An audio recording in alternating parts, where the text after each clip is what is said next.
The story opens as a maid, Ilse, humbly introduces herself, bowing before the plump, bedridden man, declaring her duty to serve him, His Highness, Prince Ludwig. He stares at her, visibly confused, slowly realizing the horrifying truth.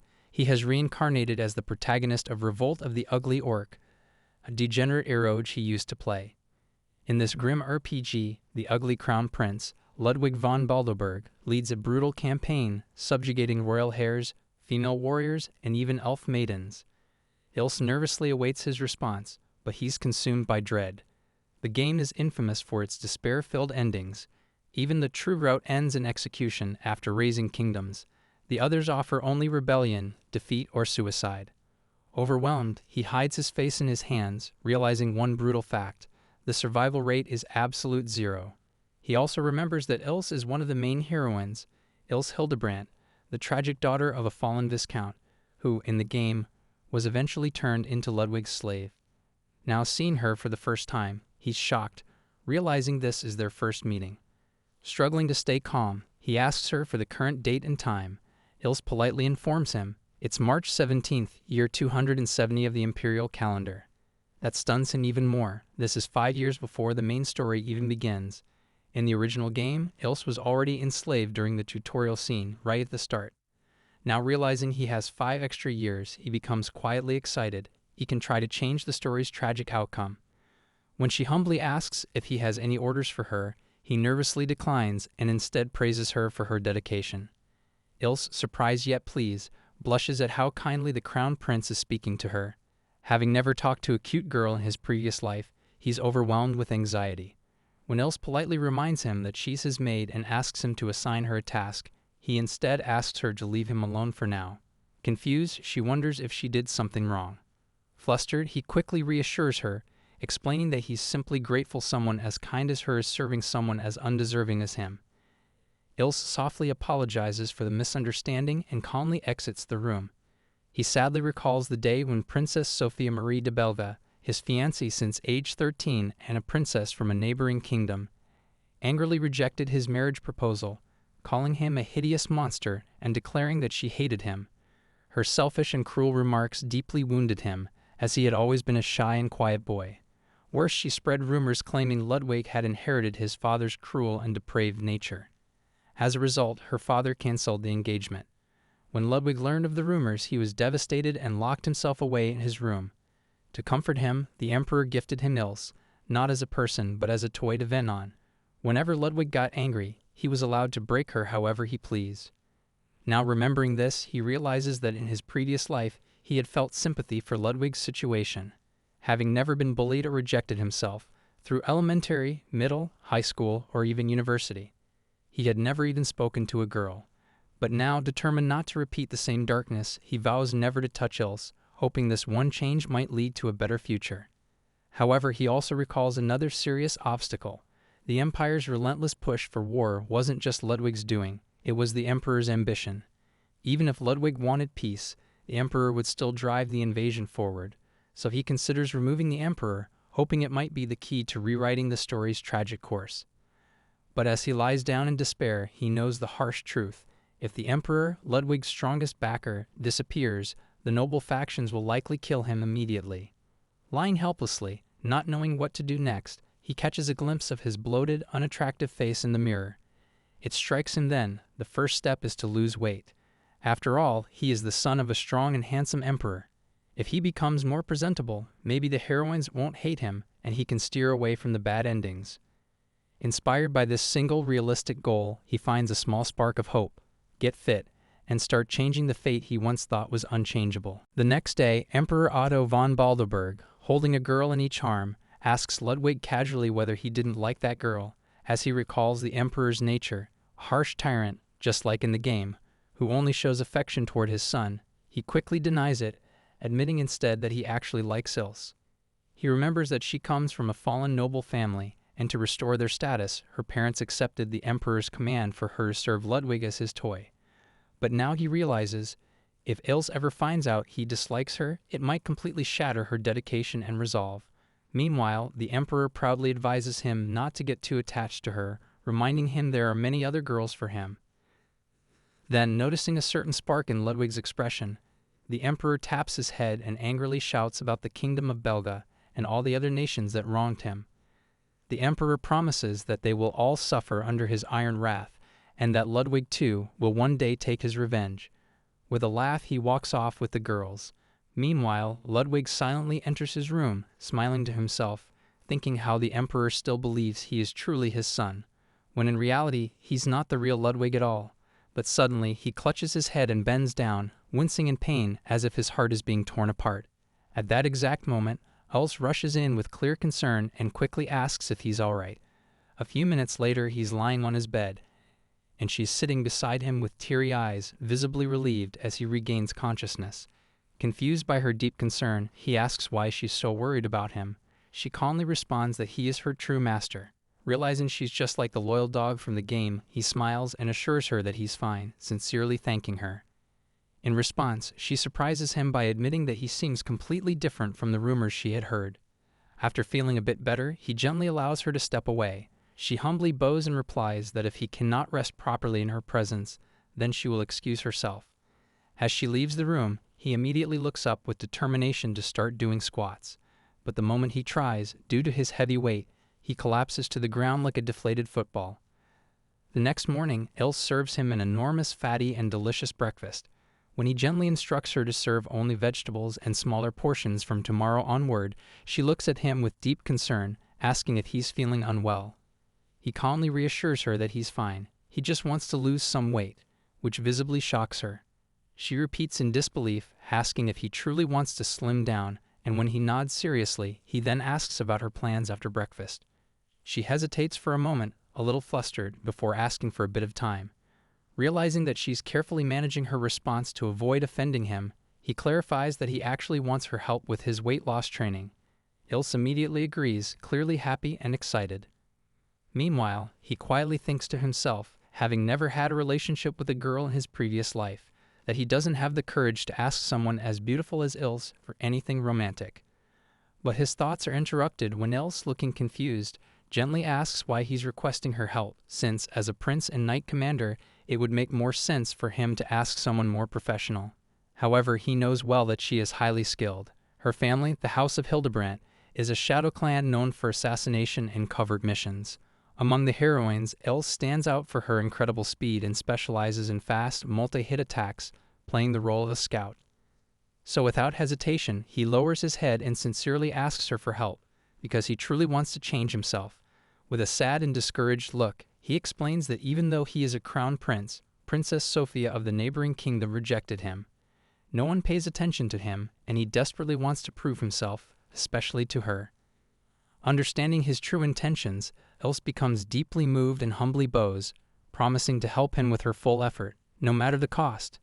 He stands up with renewed excitement, firmly declaring that he will follow all of her instructions as he truly trusts her. She reassures him again and agrees to begin his training. However, when he thanks her by calling her name, she responds firmly and professionally, instructing him to address her as instructor and to reply only with "yes, ma'am" or a nod.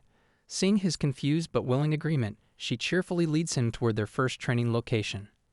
Now standing together before a high balcony, she apologetically explains that the kind of deep fat he's carrying cannot be eliminated through normal exercise or dieting alone.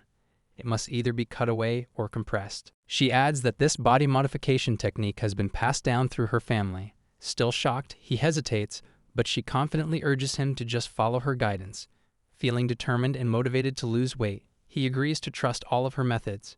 As he climbs up to the balcony, she suddenly tells him to jump off. He stares at her in disbelief. Without giving him time to think, she abruptly pushes him down.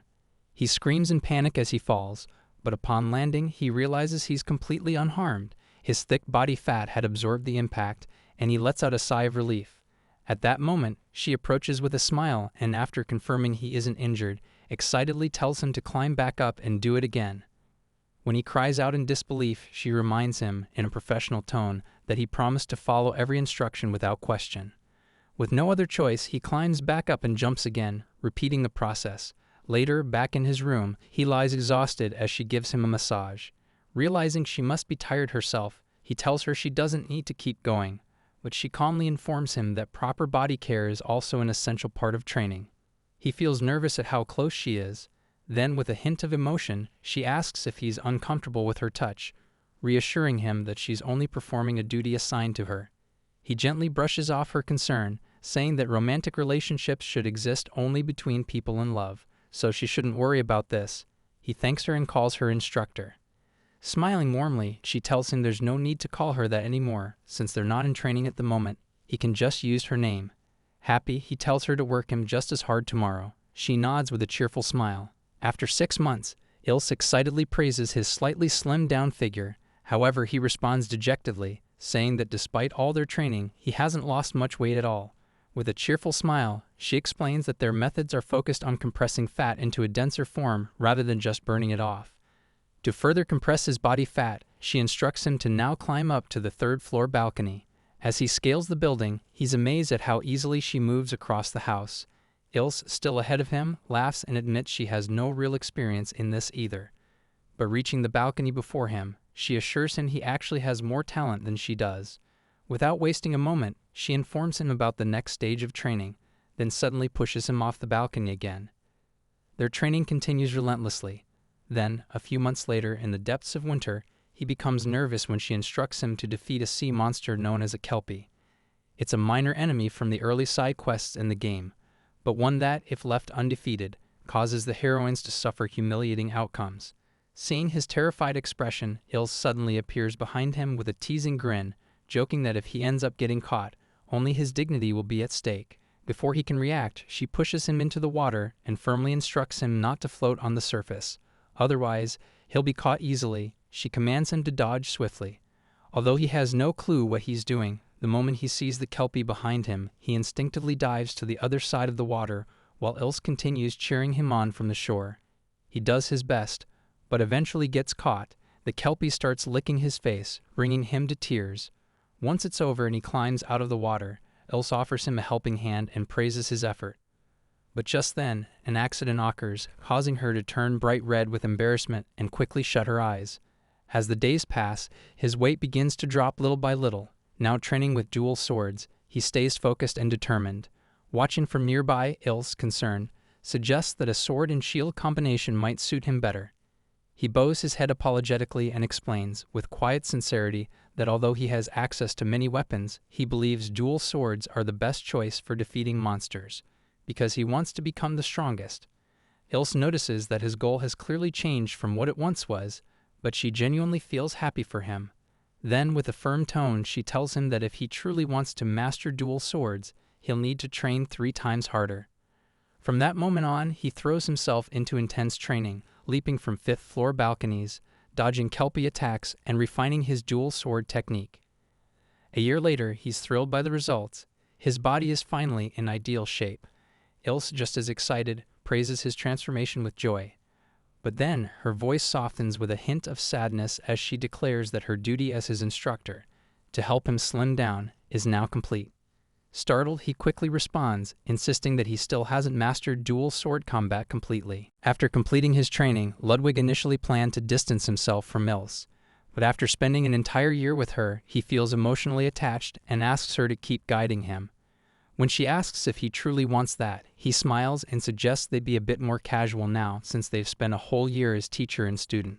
He asks her to call him Lua, musing that his name in his past life was Rui Nikaido. Understanding his feelings, she gently holds his hand and politely says she'll call him Prince Ludwig. He smiles, accepting it, and she promises to serve him with all her heart. A few days later, during his farewell party, Ludwig shows up dressed elegantly. Everyone is shocked and captivated by his transformation. Still, he doubts their admiration, thinking they might only pretend to like his new appearance. Wanting to avoid attention, he quietly hides away. Ilse approaches and asks why he's standing there alone. This party is for him. She urges him not to glare at everyone so coldly, since people already find him intimidating. Just then, the Emperor arrives with a wine glass in one hand and 2 girls at his side. He praises Ludwig's transformation and changed demeanor. Ludwig thanks him. The Emperor says, though he'll miss him, Ludwig must now attend the Royal Academy, which accepts nobles and royals from many nations. He urges him to become famous and make others bow to him. Then turning to Ilse, the Emperor proudly asks her to take care of Ludwig. She agrees respectfully. As the Emperor walks away, Ludwig apologizes for his father's rude behavior. Ilse calmly dismisses it, saying serving him is her only duty. Trying to change the subject, Ludwig asks if she'll come to the academy with him. Ilse happily agrees, promising to support him as his maid and classmate. Ludwig then thinks to himself that having a maid is fine, but since she's 2 years older, calling her a classmate might raise questions. On the day of the entrance ceremony, Ludwig changes into an elegant outfit. Looking at himself in the mirror, he feels impressed and humbled. Just a year ago, he never imagined he'd appear this stunning or confident. He recalls how his father had explained that the Imperial Academy accepts nobles and royals from across many nations. Ludwig thinks to himself that Sophia surely wouldn't show up here. After rejecting him and damaging diplomatic ties, she wouldn't be shameless enough to join the same academy. His thoughts are interrupted when Ilse calls out to him. As he turns and sees her in a breathtaking dress, he's momentarily stunned. When she walks closer and asks if he's all right, he quickly regains composure and compliments her, saying she looks amazing. A few minutes later, as they ride together in the royal carriage, she asks about the speech he'll be giving as the student representative. With a smile, he confidently says it's ready, but deep down, he's nervous about speaking in front of so many people. Ilse encourages him to be confident as a prince, and her words give him strength. Determined to avoid the game's bad ending, he promises her he'll do his best. Her bright smile shows she's happy to hear that. As they arrive at the Imperial Academy, the guards salute them. Stepping out of the carriage, Ludwig turns back and extends a hand to help Ilse down. She hesitates, clearly puzzled, and tells him not to. People might not like it. He winks and says she should relax. He's used to being mocked as a hideous orc anyway. But as he walks, noticing people staring at him and Ilse makes him nervous again. He worries that onlookers are judging the strange sight of a hideous orc walking beside a beautiful girl. Flustered, he quickly turns back, grabs her hand, and enthusiastically urges her to hurry into the entrance ceremony with him. But just then, he unintentionally bumps into a girl. He falls to the ground and quickly asks the girl if she's okay. But as she turns around, he freezes in shock. It's Sophie. Remembering how harshly she rejected him before, he's stunned to see her here, especially when the academy is supposed to accept only nobles. He wonders why she's attending after causing diplomatic tension. Still, trying to stay composed, he politely asks again if she's all right. She nods and then gently asks if she may hold his hand. He offers it, and she thanks him calmly as she stands. This polite response feels completely different from how cold she was in the past. Without a word, Ludwig suddenly grabs Ilse's hand and walks away, apologizing, saying they're in a hurry. As they hurry off, Ilse angrily asks about the girl. He tells her to calm down and then smirks, saying that Sophia didn't even recognize him as Prince Ludwig, proof his transformation is real. He recalls the pain of her rejection and grows quiet. Seeing tears form in his eyes, Ilse gently pulls him into a hug, encouraging him to let it out. Overwhelmed, he starts crying heavily. When he notices she's also tearing up, he smiles through his tears and tells her not to cry for him. She softly smiles and insists she isn't crying at all. Later at the ceremony, the Emperor finishes his speech by wishing all students success. The announcer then introduces the next speaker, Eleonora, daughter of the Empire's most powerful duke. With a cold, commanding tone, Eleonora congratulates the new students. Ludwig recognizes her immediately. She's one of the main heroines in the game. He thinks carefully. If he doesn't handle her well, she'll lead a coup mid-story, and if he tries to control her as a slave, it'll trigger the rebellion ending. He knows he must approach her wisely. His thoughts are cut off as her speech ends and his own name is called. Ilse encourages him as he stands up.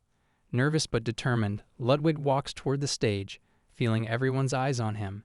Standing before the crowd with calm resolve, he addresses the crowd, revealing the isolation and prejudice he has endured, even within his own empire. His voice, though initially tense, grows stronger as he expresses his desire to be seen for who he truly is, not the monster imagined, but the person standing before them now. As he finishes and walks back to his seat, the atmosphere remains cold. The stares haven't softened, but something inside him has. Rather than feeling discouraged, he silently vows to shift those gazes through his own actions and reshape the narrative others have written for him. As Ludwig returns to his seat, Ilse claps excitedly, impressed by his heartfelt speech. Though he laughs, knowing most ignored him, her teasing remark about everyone having rotten ears brings a soft smile to his face. He responds lightheartedly, still holding hope that one day people will come to understand him. But their moment is cut short when they notice the other students rushing toward their classrooms. Panicked, they sprint after them. On the way, Ludwig is suddenly bumped aside by someone shouting for him to move.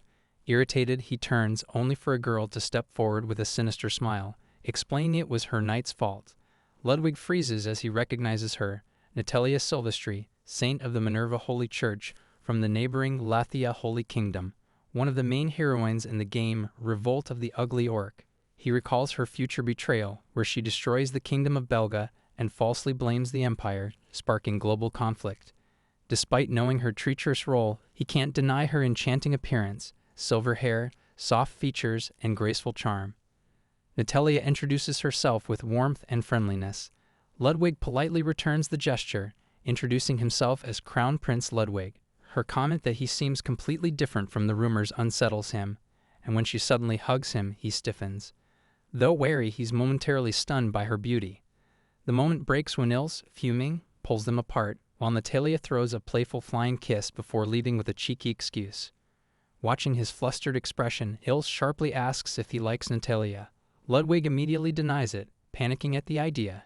Deep down, he reminds himself that Natalia might abandon her saint title and lean toward a seductress role, just like in the game.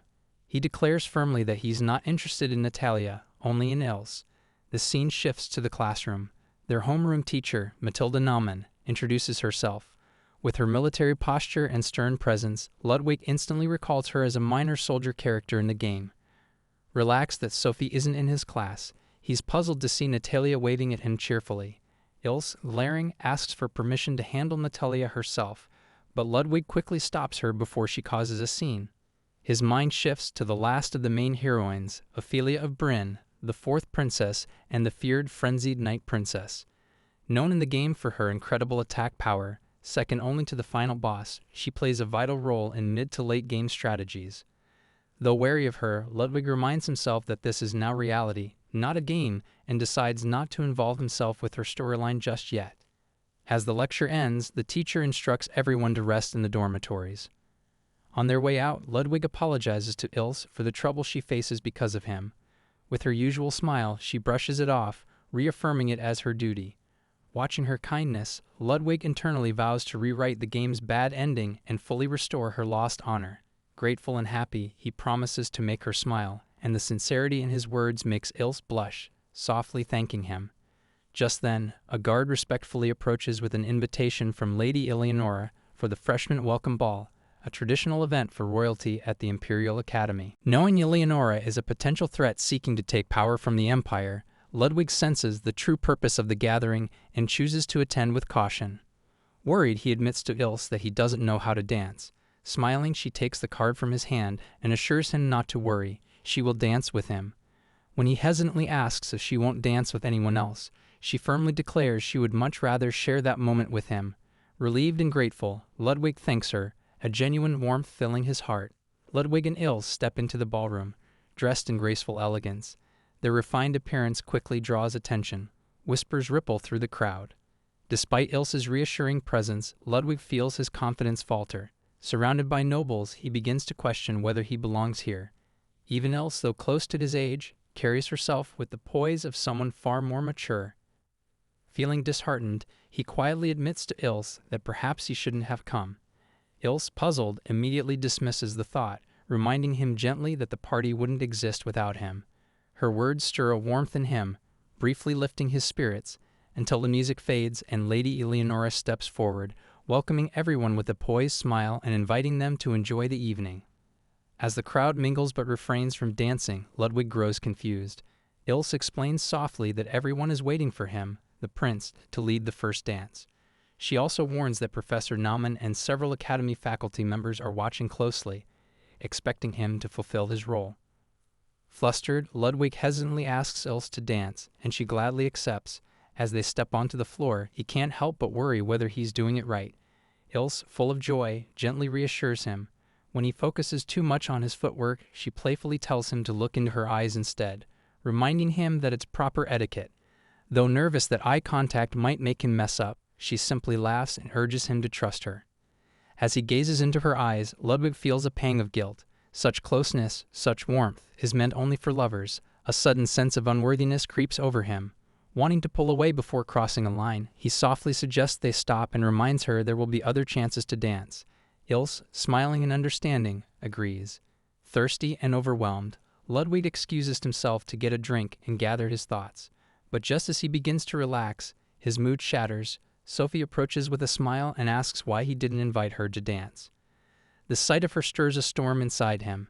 He recalls how she once rejected him cruelly, labeling him a hideous orc and spreading vicious rumors that tarnished not just his name, but the Empire's reputation in foreign courts.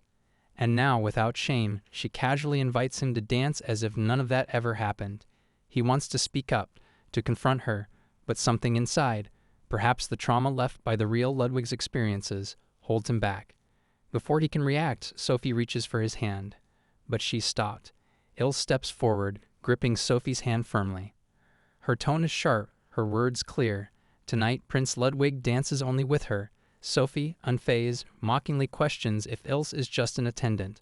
But Ilse, holding Ludwig's hand protectively, stands tall, introducing herself not as a servant, but as someone who shields him with pride. She doesn't bow. She doesn't flinch. Anger burning beneath her composed expression, she makes it clear she won't let anyone belittle him again. Sophie continues her taunting with a cold smile, pointing out that Ludwig is royalty while Ilse is merely a maid, someone who has no right to share a dance with the prince. Her words sting with condescension. She escalates, feigning sorrow as she claims to be the true victim, hurt by the cruel slander surrounding Prince Ludwig, when all she did, she insists, was express a different opinion to prevent an unsuitable engagement. Then her tone sharpens. She mocks Ilse again, calling her personality dull, a girl from a declining noble house clinging to relevance. According to Sophie, Ilse is nothing more than a temporary toy for the prince, a placeholder until someone of true worth takes her place. But before she can say anything crueler, a glass of wine crashes against her face. Gasps echo through the hall as the liquid drips from Sophie's stunned expression. Ludwig, furious, stands with his hands still outstretched, his voice raised in raw anger. He reminds everyone, especially her, that 2 years ago she herself rejected him and publicly mocked him as a hideous orc.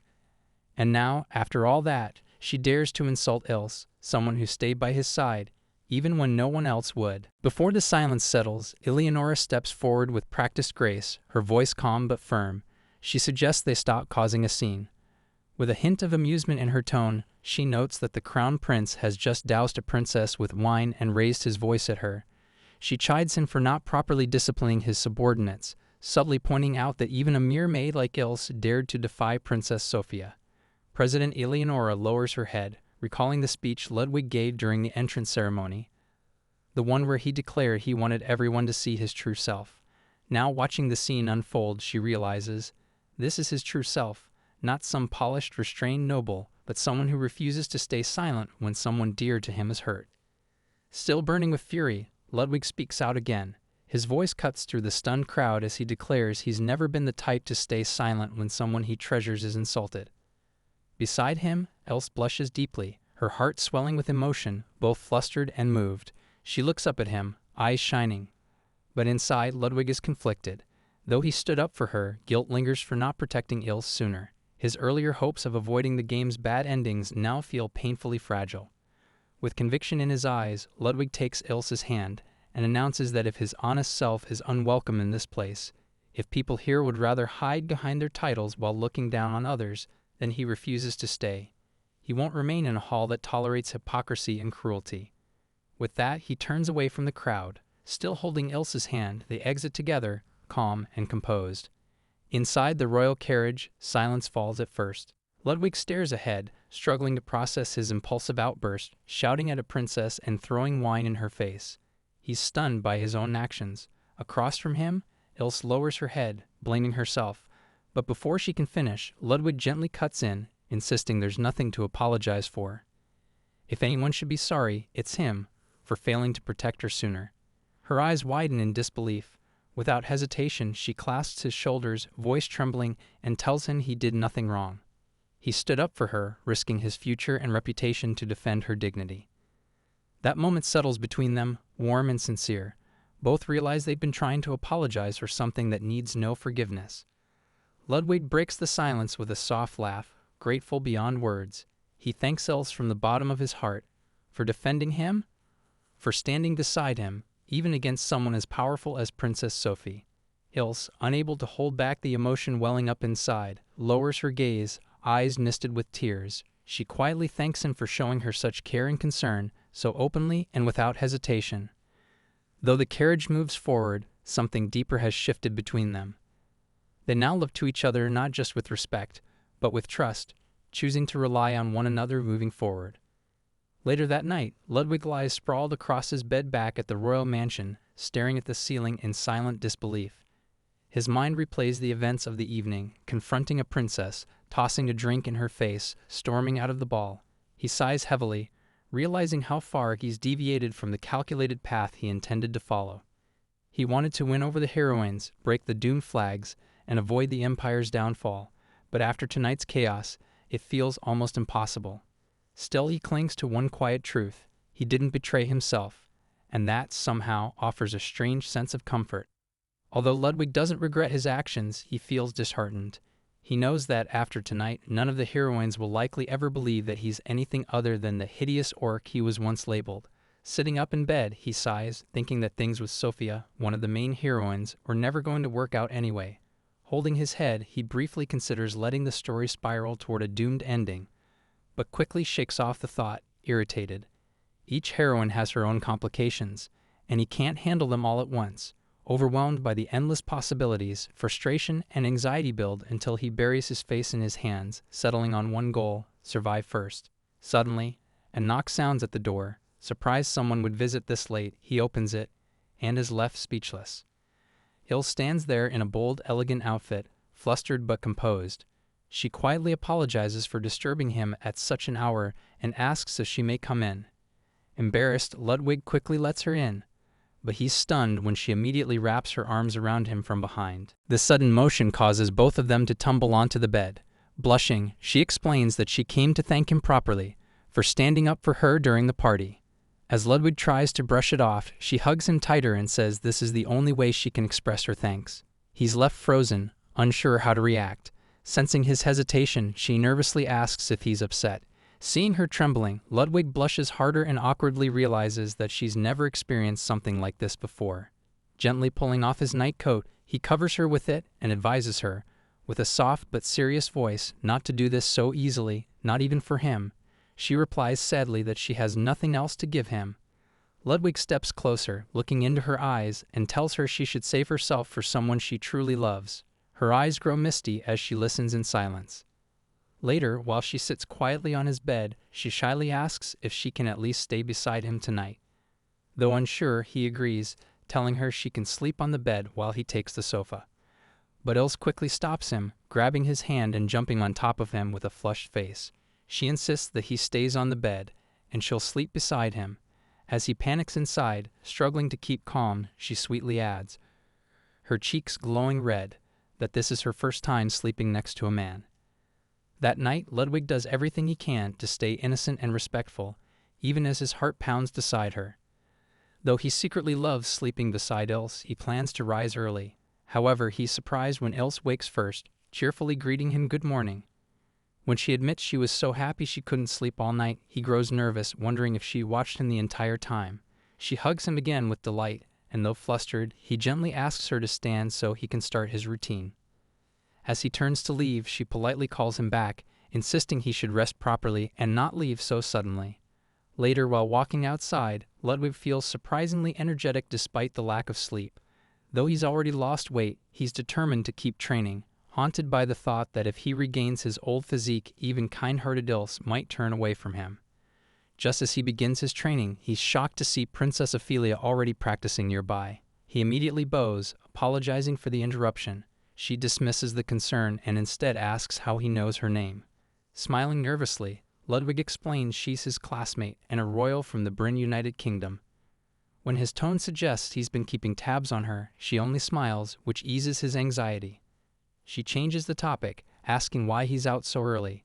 When he mentions he's about to start his routine, she excitedly offers to watch. Ludwig hesitates, saying there's nothing worth seeing and reminding her that she, too, was training. He's left speechless when she casually swings her bag over her shoulder and declares she's taking a break. Still puzzled by her sudden interest in him, Ludwig begins his wall-scaling exercises. After 30 minutes, he returns, surprised to see her still watching attentively. When she asks if he always uses such intense training methods, he recalls how Ilse once forced him into it. Hearing Ophelia comment that he seems very different from the rumors, Ludwig feels a surge of anger, clearly blaming Sophie for spreading lies. Then Ophelia surprises him again, saying she still knows little about him and would like to learn more. But before either of them can continue, Ilse appears behind Ludwig with an icy stare. He instantly panics, remembering a hidden game condition. If Ilse's affection reaches 200%, while another princess holds 100% loyalty, it triggers an assassination ending. Though the game never revealed who the killer was, her deadly glare confirms it for him. He's horrified, realizing he may have accidentally raised Ilse's affection too far. Ilse coldly asks what he's doing here. Ophelia, confused, asks if Ilse is Ludwig's attendant. She bows with a sharp smile and calmly introduces herself, her tone polite but her aura intense. When Ophelia innocently asks if serving Prince Ludwig makes her feel lucky, Ilse's expression softens slightly and she humbly agrees. Ludwig, bewildered by their exchange, watches silently. Ilse then, still smiling, reminds him of his long-standing bad reputation and notes how, the previous night, he defended his subordinate in front of nobles. She adds that if an attendant had insulted a foreign royal, execution wouldn't have been out of the question. At this, Ludwig is shocked to realize Ophelia had also been present at the ball. He assumes she must think poorly of him now, but she suddenly gives him a cheerful thumbs up, saying it was all very entertaining. Then, claiming she's getting cold, she excuses herself and runs off. Ludwig watches her leave in stunned silence. He had thought her direct and serious, but now she seems the opposite, unpredictable and interested in him. Before he can dwell further, Ilse, still cold-faced, orders him to resume training. Her voice sharpens as she demands he follow her instructions exactly. Worried by her intensity, Ludwig feels like he'll die from stress before any actual assassination. As he walks ahead, she abruptly stops him, comes close, and adjusts his stance. The sweet scent of her breath stuns him. He quickly steps back and thanks her. Then, side by side, the two enter the classroom in composed silence. As Ludwig and Ilse enter the classroom together, Princess Ailia teases them with a smile, asking when they became so close. Her sudden appearance irritates Ludwig, and he grows even more anxious seeing her knight, Batista, glaring at him. Meanwhile, Marco is off chatting with other girls. Before Ludwig can respond, Princess Ophelia approaches and casually tells Natalia that she and Ludwig trained together that morning. Ludwig forces a smile, clarifying it was only by coincidence. However, he grows tense again when Ilse's eyes turn cold, clearly displeased. Natalia simply laughs and says she'd love to join them sometime, but dedicates her mornings to praying to Lady Minerva. Ludwig, however, knows she worships for entirely different reasons. Ophelia lightly remarks that Natalia doesn't look like someone who practices combat. Natalia, smirking, retorts that Lady Minerva is not just the goddess of prosperity but also of war, and proudly declares her own expertise with a combat rod. Seeing both of these unpredictable princesses in one place annoys Ludwig. He finds it frustrating to have the two most troublesome nobles in his class. Their exchange is cut short when the homeroom teacher arrives and tells everyone to take their seats. As Ludwig sits, he finally feels a moment of peace, until Ilse, still glaring, orders him not to train in the courtyard tomorrow. When he hesitates, she raises her voice and reminds him she's his superior. He obediently agrees, inwardly terrified that the story might reach its bad ending before it even starts. That night, Ludwig trains seriously with his dual swords. Ilse had personally modified the blades to be 5 times heavier than normal, so his body is already used to the weight. After completing nearly 100 swings, he gains confidence, remembering how difficult it was to train under Ilse for a full year. Just as he switches the sword to his right hand, Princess Ophelia suddenly appears, startling him with her loud praise. Shocked by her unexpected arrival at the dormitory's backyard at night, he asks what she's doing there. Smiling, she says it's her usual spot for night training, but adds with a faint blush that she somehow felt she'd find him here.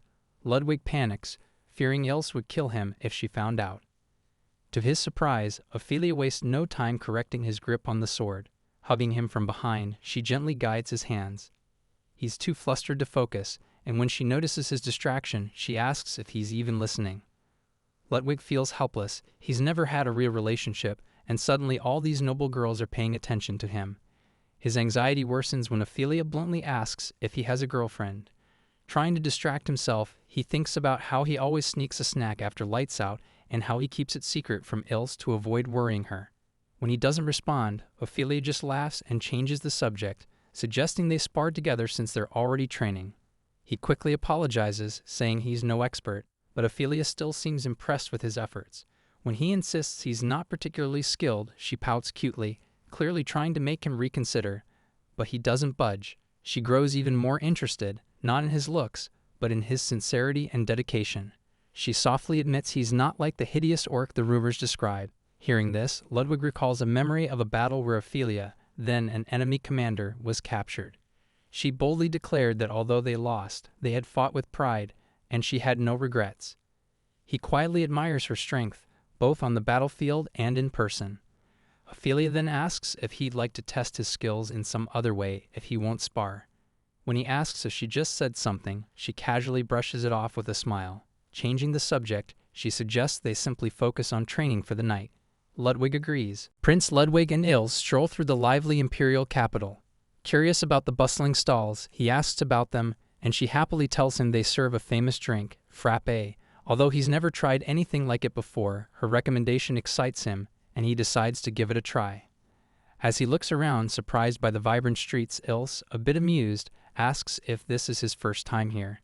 He nods, explaining that in the past, due to his health, he wasn't allowed outside, and afterward, he was too busy training with her. Then he asks if she's been here before, and Ilse cheerfully shares that her family estate is on the city's outskirts. Seeing the huge crowd, Ludwig excitedly asks if there's a festival, noticing the many food stalls. While they walk, Ludwig spots Princess Ailia speaking with someone. He immediately looks worried and quickly changes direction. When she asks if he's all right, he simply nods and, trying to shift the mood, suggests they grab something to eat. Now seated, Ilse curiously asks if he plans to duel Princess Ailia. He quickly denies it with a grin, asking for her help to avoid Ophelia for 2 days. Ilse gladly agrees. Relieved to have delayed the possibility of assassination, Ludwig relaxes, until suddenly, Princess Ailia approaches. With a bold voice and determined gaze, she declares that a sword is the best way to test an opponent. Through battle, she wants to find out whether he's truly a monstrous orc or something else. Just as Princess Ailia finishes her bold challenge, she turns with a smirk and casually excuses him, this time. Ludwig exhales in relief and waves politely, but she throws a wicked smile over her shoulder, saying she won't disappoint him in the fight next time. Ilse, clearly a little jealous, grins and teases Ophelia, asking if these kinds of jokes are common in the Bryn United Kingdom. But as the mood turns tense, half joke, half assassination attempt, Ludwig, now alarmed, quickly interrupts. He apologizes and says Princess Ailia must be too busy to fight today. Ophelia, teasingly, asks if he's also not busy, suggesting he fight her instead. Ludwig immediately tries to excuse himself, saying he has many important tasks after school. She then sweetly asks if he's free tomorrow to fight, and Ludwig panics, smiling awkwardly. Annoyed, Ilse asks why Ophelia is so stubborn about fighting him. Ludwig, thinking to himself, feels frustrated, convinced that Ophelia is simply battle-crazed. But then Ophelia, suddenly looking sad, asks if he's truly that rude, refusing to fight her. Panicked again, Ludwig quickly denies it, which only excites her more. She clearly wants to battle someone strong, and Ludwig fits that description all too well. As they continue walking, Ludwig grows more annoyed, only to hear another voice call him from behind. It's Princess Ailia, cheeks flushed, approaching with her guards. He groans internally, having just barely escaped Ophelia. He awkwardly turns and forces a smile, pretending to be excited to see her. Natalia, licking her lips nervously, cheerfully invites him to have a drink with her. That makes Ludwig freeze in fear, but Ilse quickly steps in, saying he's already having a frappe with her. Ludwig eagerly agrees, adding that Ilse told him the frappes here are excellent. Natalia, still blushing and full of energy, rightly suggests they all drink together, since they're already here. Seeing Natalia's excitement, Ilse steps in with a playful smile, teasing her for rushing over without a thought for Lord Battista and Sir Marco, who trail behind. Natalia, feigning grace, replies that Lord Minerva would surely be pleased to see the saint of the Holy Church and the crown princess of the Empire forming a strong bond. Then, her tone sharpening, she asks if that isn't Ilse's priority as well. Ilse, still teasing, counters that Minerva's teachings have little to do with personal ties to Prince Ludwig. Natalia, more resolute now, insists it's her duty to strengthen unity between the Holy Church and the Balderburg Empire. For the peace of the Western realms, she must remain close to its future ruler. Ludwig, realizing that Natalia is already thinking about the potential for future war between the Empire and Western nations, understands her reasoning, though it unsettles him. Still, with a calm smile, he laughs and says she's overestimating him. He explains that although he is the crown prince, it doesn't guarantee he'll become emperor. Inwardly, Ludwig's expression turns blank. He tells himself he never wants the throne, not if it means becoming part of the same hideous system he despises. He believes there's no future if he ascends, only revenge and ruin. But seeing Ilse glaring angrily at Natalia, and sensing the tension rising, he quickly steps in, loudly suggesting they all enjoy their frappes together instead. Natalia, delighted, eagerly rushes off and orders 3. As they sit down, Ludwig notices a thoughtful, almost troubled look on Ilse's face. Curious, he asks what's wrong. Ilse brushes it off with a laugh, saying it's only natural for the future emperor, Prince Ludwig, to form connections with the saint of the Minerva Church. Her words leave him stunned. He wonders if Ilse only stays by his side to restore the Hildebrandt family, and believes that unless he becomes emperor, her dream will never come true. With a gentle smile, he reassures her not to worry. He quietly promises to restore her family's honor, even if he never takes the throne. In his heart, he decides this is how he will repay her loyalty. Ilse, looking flustered, lowers her gaze and softly insists, "That's not what this is about." They decide to place their orders. Ludwig receives his frappe, but freezes upon noticing 2 straws in the cup. He stands there, confused, until Ilse calmly explains that frappes are meant to be shared between 2 people. Still processing the situation, Ludwig becomes visibly flustered. Natalia, noticing, offers her own frappe to Ilse with enthusiastic cheer. However, Ilse politely declines, stating that she intends to share with Prince Louis. With cheerful insistence, she urges him to enjoy it while it's still cold.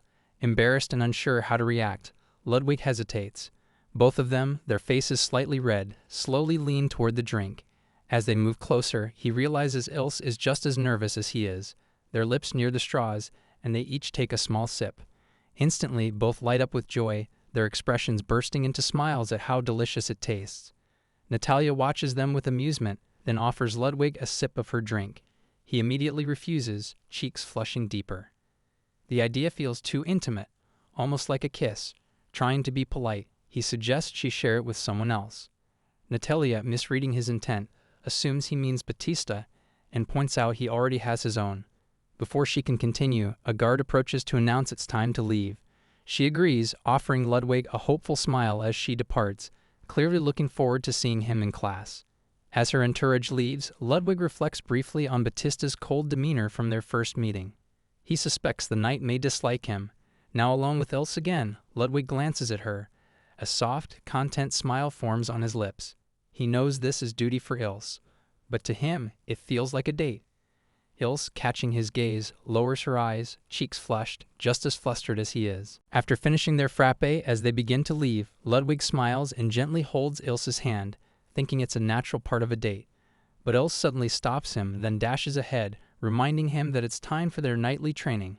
He watches her run, cheeks flushed, wondering if she, too, considers this outing a date.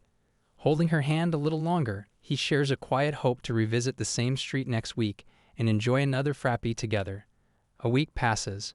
After class, Ludwig is utterly exhausted, dozing off from lack of sleep. Ophelia's constant involvement with him has made Ilse much stricter and colder during their morning training sessions. While they continue their practice, Ludwig notices someone unexpected, Sophia walking beside a man. He instantly recognizes the man as the same one who had spoken with Ophelia the previous week. The realization hits him. This might be the person who spread lies about him. Although Ludwig doesn't want to confront Sophia, he also knows that avoiding her now would only make him appear guilty. He decides to keep walking, but unexpectedly, Sophia passes right by him without a word. The silence leaves him confused. As they continue walking, Ilse happily suggests they take a lunch break, but as they turn a corner, Ludwig freezes. A large crowd of students blocks the path ahead, their faces filled with hostility. He's startled. He had always suspected he wasn't well liked, but this open anger shocks him. Ilse immediately asks for his permission to disperse the crowd by force, but Ludwig quickly stops her. With a hard expression, he raises his voice, asking if they intend to keep him from even eating lunch. The crowd erupts, shouting accusations, calling him a hideous orc unworthy of sitting near them. Ludwig stands still, stunned. These students know nothing about the truth. They have been swayed by lies on social media, blindly hating him. His frustration boils over, and he suddenly blurts out that they're all pathetic. The outburst makes the crowd even more enraged, and fear creeps into him. Ilse calmly steps forward, her voice steady as she supports him. She declares that hiding in shadows and insulting others from behind safety is far more disgraceful than any rumor. Their words are cut off when Ophelia bursts through the crowd, face twisted in fury, and grabs Ludwig by the collar. She shouts, accusing him of insulting Princess Sophia at the imperial ball. Ludwig is stunned by the claim. He tries to calm her, explaining that he never even met Sophia that night. Ophelia, still furious, insists that Sophia's attendant, Thomas, told her that he had to stop Ludwig from picking a fight. Ludwig quickly pieces the situation together. The man he saw with Sophia earlier is likely the same person who met with Ophelia to fabricate this lie. He tries to explain again, loudly, that he doesn't even know the man's name. Ophelia remains firm, claiming she once believed he was better than the rumors. Ludwig interrupts, swearing that he was with Ilse the entire night. But as the crowd shifts its angry attention to Ilse, they begin to suspect she's part of his supposed deception. Realizing the situation is spiraling, Ludwig clarifies that they were only dancing, nothing more. Still, Sophia steps forward, seething with anger, and demands a duel with swords to judge whether he truly is innocent. Ludwig panics, admitting he is not skilled in formal dueling. Sophia, unfazed, permits Ilse to assist if he begins to lose. She then adds a cruel condition. If he refuses to fight, he must admit guilt, and declares that Ilse is nothing more than his hideous orc's plaything. The insult cuts deep. Ludwig, keeping Ilse behind him protectively, feels a sharp anger rise within. He accepts the challenge, but only under the condition that if Sophia loses, she must publicly apologize to Ilse for the humiliation. As Ludwig, burning with anger, accepts the challenge, Ophelia grins with satisfaction. With a calculating smile, she suggests they settle the fight on the Academy's training grounds after class. When the final bell rings, Ludwig walks toward the arena, chuckling softly.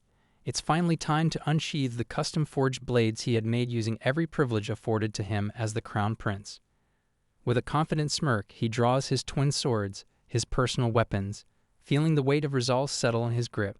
Ilse, however, watches with growing concern. She gently tells him he didn't have to accept such a dangerous duel. But Ludwig, placing a finger lightly against her lips, silences her. This is not just about the fight. It's to prove her innocence. And beyond that, he wants to defeat Ophelia. He assures her, with deep determination, that they will win together. Before the match begins, he pulls Ilse aside to discuss something in private. A few minutes later, they arrive at the training ground. The crowd is already thick, and the excitement is palpable.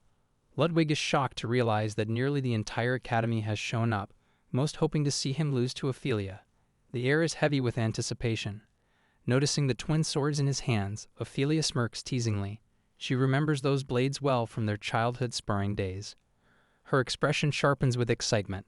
While Ludwig is visibly nervous, she draws her heavy sword with a flourish, radiating energy and confidence, and signals for the match to begin. Ilse quietly urges him not to fight too recklessly. As the fight starts, Ludwig, steeling himself, shouts for Ophelia to come at him, holding his twin swords in a defensive stance. She charges without hesitation, her sword gleaming with surging energy. Her first strike crashes into him with incredible force, and though he manages to shield himself, the impact sends him stumbling several meters back. The crowd gasps. Ophelia, surprised and amused, laughs at his ability to withstand her full-powered blow. On the outside, Ludwig forces a smile, but inside, fear grips him. Her strength is overwhelming. His spine feels cold, and his hands go numb from the sheer shock of her attack. Before he can recover, she lunges again, her eyes gleaming with madness, delivering another fierce strike with a wicked smile that chills him to the bone. Ludwig stands stunned, watching how effortlessly Ophelia swings her massive sword as if it were a light branch. Her strikes carry the weight of a steel hammer smashing into solid rock, and he struggles to block each one. Every blow shakes his body, making him wonder if she trained under some brutal regime where slamming herself into the ground was routine. Ophelia laughs confidently, believing the fight will end quickly. but as she continues attacking, she notices Ludwig still standing, still defending. She's impressed. This isn't over yet, and she's genuinely enjoying the challenge. Ludwig rests his swords on his shoulders and forces a cocky smile. He charges at her, teasing whether these are the only attacks she has, claiming he's still full of energy. In truth, his entire body screams in pain. He's barely holding on. Motivated by his bravado, Ophelia smirks and prepares her ultimate attack, a powerful move that can cut through anything. She sprints forward, launches herself into the air, and spins with incredible speed, her sword carving through the wind. Ludwig braces himself, barely managing to block, realizing this must be the move she uses to knock back even the strongest enemies. It's devastating, but he also knows it leaves her unable to act for the next two exchanges. At that exact moment, as Ophelia lands and briefly falters, Ilse suddenly charges in from the side. With perfect timing, she delivers a flying kick that knocks Ophelia off balance. Shock ripples through the crowd. The fight between the two girls begins. Ophelia attacks with fury, but Ilse swiftly blocks her strikes. Within moments, Ilse takes control, locking Ophelia's neck between her legs and bringing her to the ground. Seated firmly, she declares victory. Meanwhile, Ludwig lies on the ground, groaning from the pain. Just then, Princess Ailia arrives. Without a word, she kneels beside him and uses her advanced healing magic. A golden glow surrounds him, and the pain fades almost instantly. He slowly sits up, surprised to see her, and stares at her in disbelief. Natalia smiles gently and asks if he's all right. Still shocked, Ludwig asks why she helped him. She replies with a smile that she just happened to be passing by. He gratefully thanks her, and she warmly welcomes him back to his feet, then quickly directs his attention to the other side of the field. There Ilse, filled with rage, straddles Ophelia and raises a knife, her expression deadly serious. Ludwig's eyes widen in horror, and he immediately shouts her name, commanding her to stop. Hearing his voice, Ilse freezes. She drops the blade, scrambles off Ophelia, and runs to Ludwig's side. Her face is filled with concern as she comes close and asks if he's truly all right. He nods, saying Natalia already healed him. Ophelia, still recovering, glares at them and shouts in frustration, demanding whether this was all part of his plan. Ludwig's expression turns cold. He thinks bitterly that if he had recklessly attacked her head-on, she would have struck him down instantly. There would have been no fight at all. Ilse calmly reminds Ophelia of her own words, that Ilse was allowed to step in if Ludwig was losing confidence. He then proudly explains to the crowd that everything happened as planned. Ilse struck at the perfect moment. Ilse, taken aback, asks if he really orchestrated it all. He smiles and admits that he was doing his best to endure and defend the entire time. But the crowd is not pleased. Anger boils over as students shout that it wasn't a fair duel. They accuse Ludwig, the so-called hideous orc, of cheating and using his attendant to win. The jeers grow louder, demanding that he leave the academy. Here I am, know it's been a while. I was in denial about my love. Here I stand, I know I walked away.